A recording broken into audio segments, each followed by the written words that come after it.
C'est sûrement l'introduction la plus terrifiante de l'histoire de la boxe. As a professional, also a perfect record. 35 fights, 35 victories, including 32 wins by knockout, including 22 consecutive KOs, and he has KO'd every opponent he's faced over the last 8 years. This Olympic medalist from Karaganda, Kazakhstan, is the reigning, defending, undefeated, universally recognized, true middleweight champion of the world, Gennady Gennadyovich Golovkin, a.k.a. Triple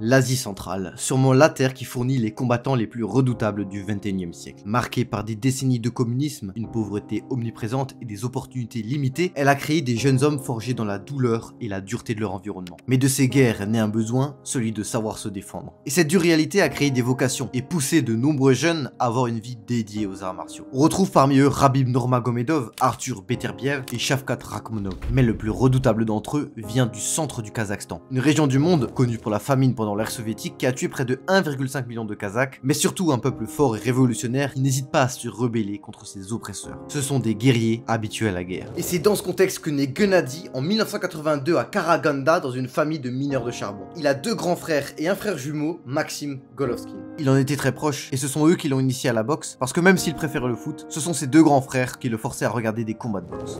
I remember I watched TV, my brother like box. TV every time.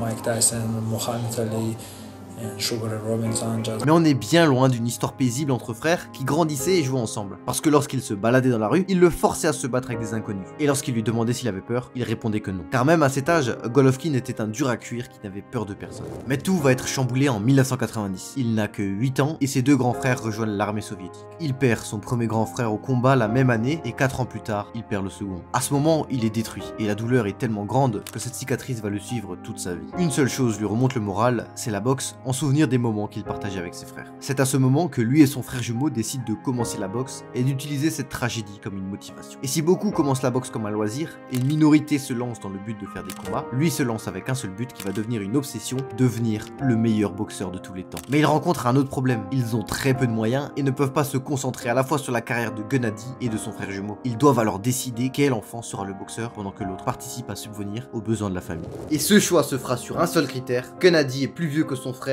de seulement 15 minutes. Et ça va suffire à lancer sa carrière amateur, parce que dès le premier combat, ce choix semble être le bon. Seulement un mois après son premier entraînement de boxe, il entre sur le ring à 10 ans, et même s'il perd ce combat, il fera une performance exceptionnelle qui lui vaudra des éloges de son premier coach. Et à ce moment, il va enchaîner les combats, mais surtout les victoires sur le circuit de boxe amateur du Kazakhstan. Jusqu'en 2003, où il va participer au championnat du monde de boxe amateur, où il va affronter un adversaire redoutable, Lucian Bute. Dès que le combat commence, son adversaire boxe en gaucher, ce qui déstabilise Gennady. Il trouve des angles de frappe et le touche à plusieurs reprises.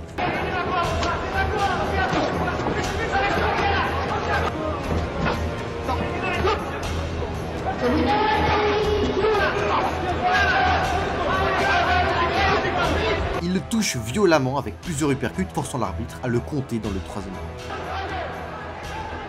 Dans le quatrième, Lucian va continuer à mettre la pression et Gennady subit le combat. Mais il prépare son contre et va révéler au monde pour la première fois sa puissance unique.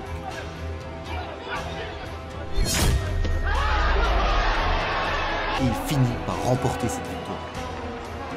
Puis il termine sa carrière amateur en beauté en remportant la médaille d'or aux Jeux Olympiques. Il termine sa carrière amateur avec le record impressionnant de 345 victoires pour 5 défaites. Mais s'il brillait en amateur, ce n'est rien par rapport au carnage qu'il s'apprête à faire dans le monde professionnel. Mais pour avoir un niveau pareil, ça demande énormément d'entraînement. Mais pas seulement, ça demande aussi d'avoir des équipements parfaits. Parce que pour supporter autant d'entraînement, il vaut mieux avoir les mains protégées. Et ça, n'importe quel combattant expérimenté vous le dira. Parce que dans les sports de combat, vos mains sont vos atouts les plus précieux. Et si vous faites des économies sur des bons grands de boxe, c'est plus tard que vous allez le payer, au moment le plus crucial de votre carrière. Et c'est pour cette raison qu'il y a un an, jour pour jour, j'ai créé ma propre marque d'équipement de MMA. C'est le plus gros projet de ma vie et je suis très fier des équipements que j'arrive à proposer. Et plus particulièrement la dernière dernière collection, la collection Lightning. Parce que les sports de combat c'est ma passion, et c'est pour cette raison que j'ai lancé ma chaîne YouTube il y a à peu près 6 mois. Mais cette marque c'est encore un plus gros projet que ma chaîne YouTube, parce que ça fait maintenant 1 an que je me consacre complètement à ce projet. Et j'ai développé chacun des produits personnellement avec l'aide de combattants professionnels. En plus, ils sont tous fabriqués 100% à la main et 100% en cuir de vache, ce qui leur assure une durabilité et un confort exceptionnel. Mais je vous demande pas de me croire sur parole, vous pouvez aller voir les nombreux avis certifiés qui sont disponibles sur mon site internet sous chacun des produits disponibles sur mon site. Mais le plus important, c'est que tous ces équipements sont utilisés par des combattants professionnels qui ont décidé de me faire confiance quotidiennement. Alors si tu veux voir par toi-même la différence d'une vraie marque de passionnés dans laquelle j'ai mis tout mon cœur, tu peux aller faire un tour sur mon site internet, je te mettrai un lien dans la description et dans le commentaire épinglé. Et en plus de ça, vous avez 10% de réduction avec le code POCA10.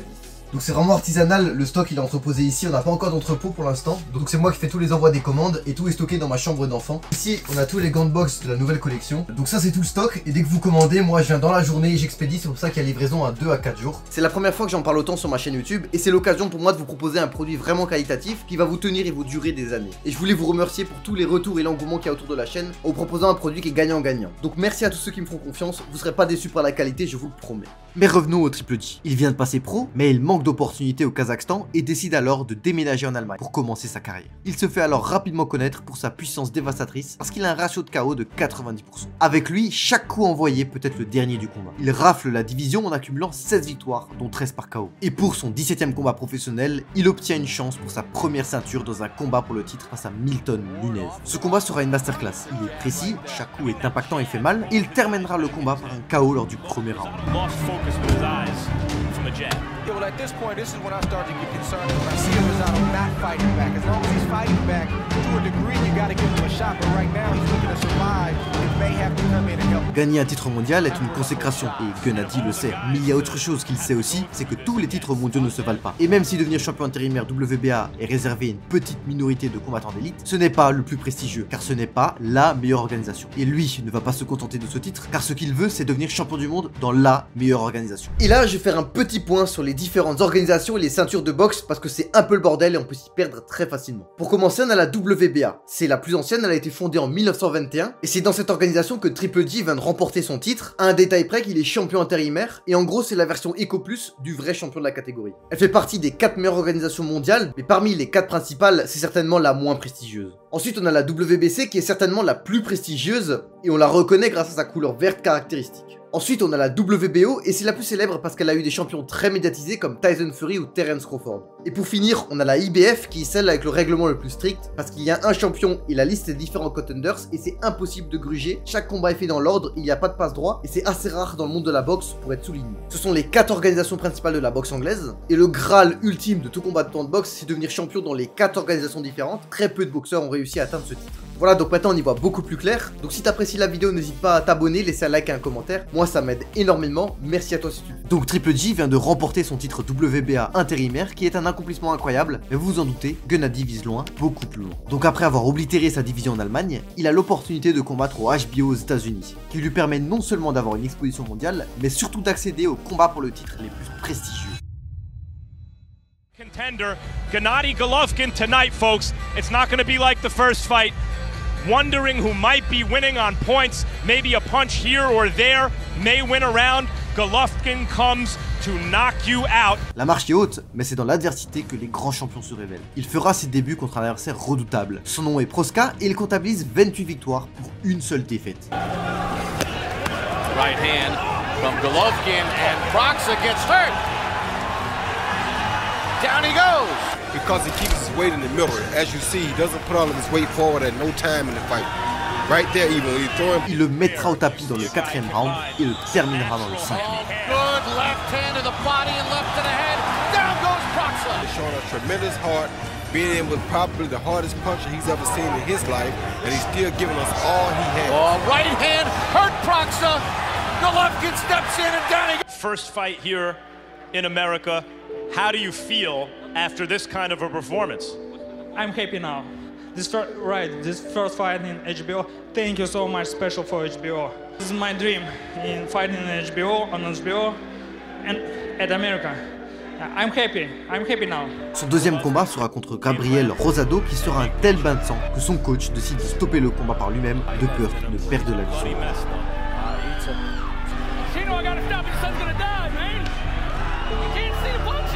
right to the face of Rosado, cracked him up pretty good, and Rosado stopping it. Come on.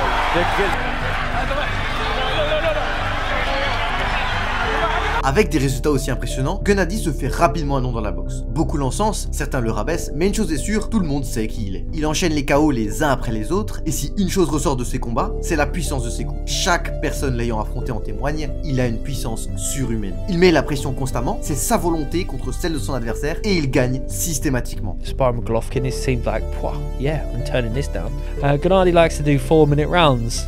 Well, of course he does. So Gennady wears this body protector, and he said, "Do you want one?" It's like, "No, I'm not a fanny." And then he just goes touch, touch, whip, and I just hear this crack. I was like, that's my rib. That feels a little bit broken. Like, so I just, like, again. Mais rien de mieux que les chiffres pour décrire son style. En 8 ans, de 2008 à 2016, Triple G gagne 23 combats et absolument tous par KO. Et il devient malheureusement victime de son succès. February 1st, you're fighting yet another opponent that's tough, but not well known. Top 5 middleweights don't seem to give you much competition. Top 10 middleweights seem to offer almost no resistance at all. I'm still champion. Just, of course I need big name or big fight. Il n'arrive pas à avoir de combat contre les meilleurs combattants de ce sport, et à chaque fois qu'on lui propose un, il se défile. Mais ça, c'est le monde de la boxe. Pourquoi risquer son palmarès parfait, tous ces titres, si les organisations continuent de les payer pour des combats faciles? C'est le cas de beaucoup de boxeurs qui ont un palmarès parfait, mais qui manquent de compétitivité et de challenge. C'est pour cette raison que pour Golovkin, c'est extrêmement difficile de trouver un combattant qui est prêt à mettre en jeu ses titres, sa hype, et surtout sa dignité, parce que mettre les gants avec Golovkin, c'est assurer un combat violent. Mais un homme est prêt à prendre ce risque.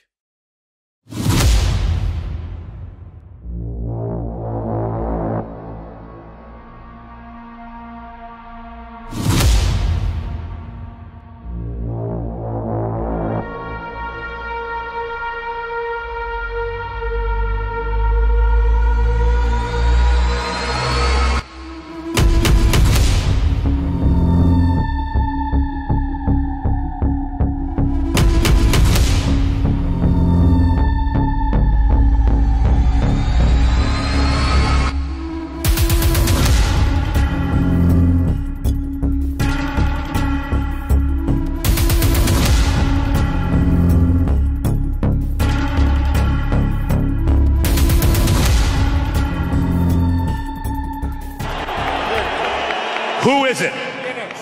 Golovkin, you are next, my friend.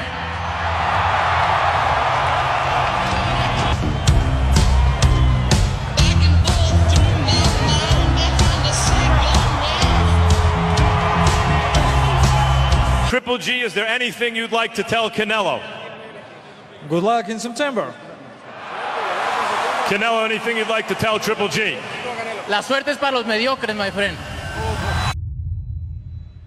Deux maîtres de leur sport qui s'affrontent dans leur prime. La rencontre est très attendue et considérée comme le plus grand combat de la décennie. Et dès que le combat commence, Canelo est vif sur ses esquives et arrive à maintenir la distance.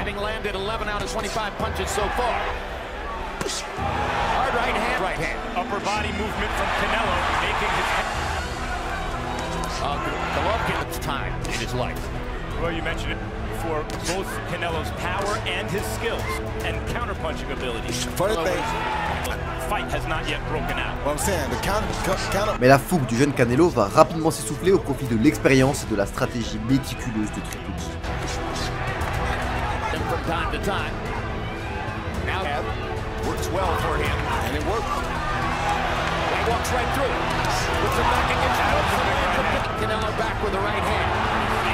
Et plus le combat avance, plus l'écart se creuse entre les deux combats. Canelo semble dépassé et son visage en dit. Something big coming back from Canelo.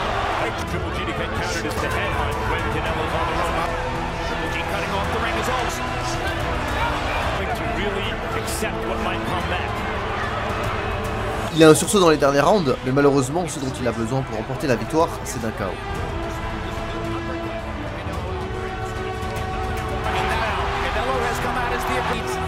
Something big. Good uppercut. The uppercut. He did it. It's been a great start to the 12th round for Canelo Alvarez.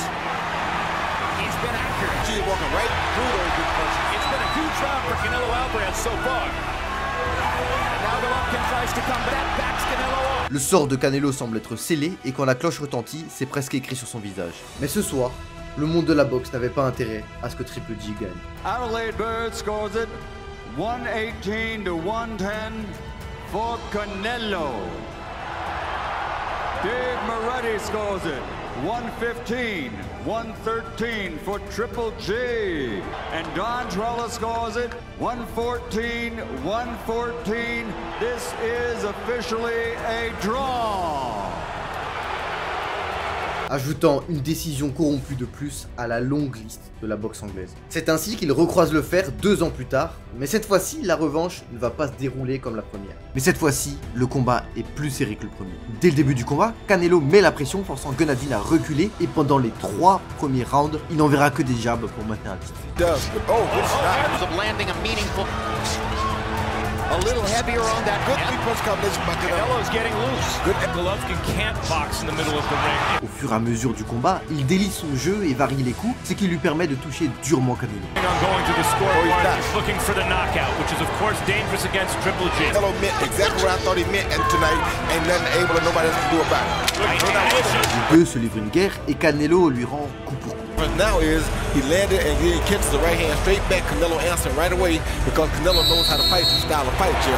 This is the fight. Mais plus le combat avance, plus c'est Golovkin qui touche. Do it again and put the fight away on the line. Summon the greatness that fueled the middle of that career and restore the leg. Only a few more rounds to see. It's an Alvarez round so far with 30 seconds to go. Big left hook for Golovkin.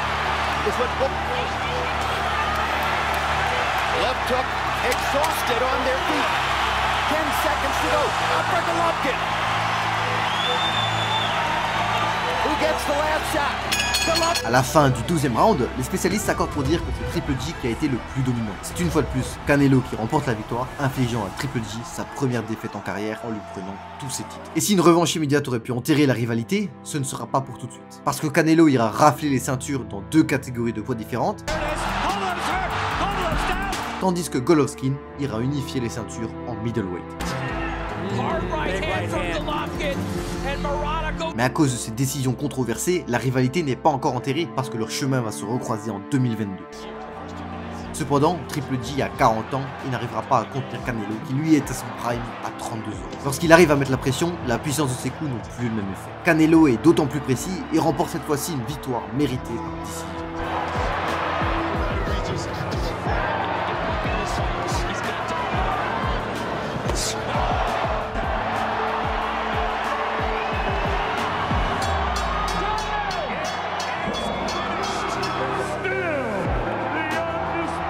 Et à ce jour, c'est le dernier combat de Triple G, même s'il n'a pas pris sa retraite officiellement. Les vrais fans de Triple G ne se rappelleront pas du boxeur qu'il était en fonction de ses seules défaites douteuses face à Canelo, ils se rappelleront comme le combattant qu'il était, c'est-à-dire un père de famille qui, une fois les gants lacés, terrorise le monde de la boxe. Comme le boxeur le plus craint, victime du monde de la boxe moderne, qui l'empêchait de combattre l'élite de la boxe, car tout simplement trop dangereux. Et même s'il n'a pas pu prouver le maximum de son potentiel, il y a une chose qu'il a pu honorer, c'est la mémoire de ses frères, à travers un parcours légendaire dans le sport qu'il pratiquait, regardait et aimait ensemble. Et à l'heure actuelle, son palmarès est de 42 victoires pour 2 défaites, dont 37 par KO, en détenant le record de KO de la catégorie des lightweights de 88,1%.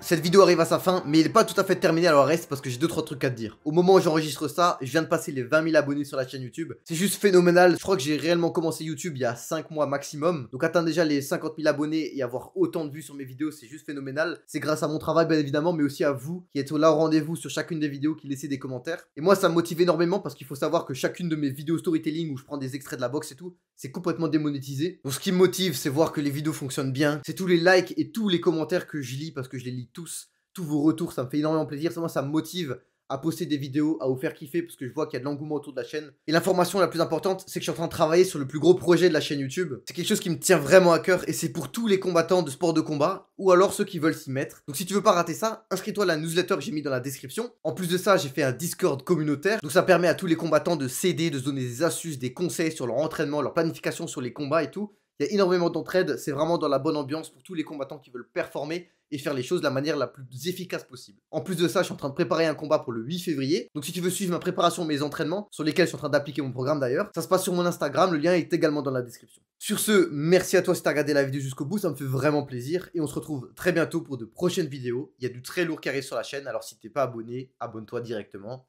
A plus.